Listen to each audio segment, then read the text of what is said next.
Have you noticed your gums bleed when you brush? If yes, this video is made for you.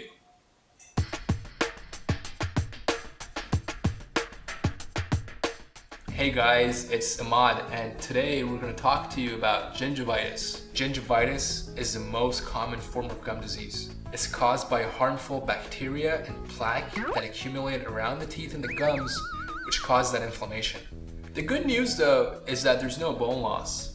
It's treatable by scaling and polishing of the teeth, and the inflammation usually resolves within a few months.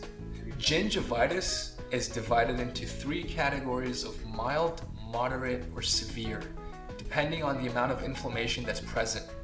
However, the treatment options are usually the same. The other important factor to keep in mind is that it could either be localized or generalized, and that just depends on how many teeth are involved.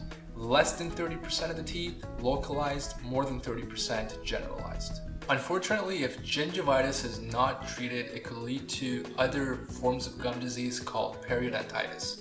In my next video, I'll explain to you guys exactly what periodontitis is about. But for now, hopefully you guys learned something. If you have any questions, please leave a comment below. I'll get back to you as soon as possible. Thank you, and I'll see you guys next time.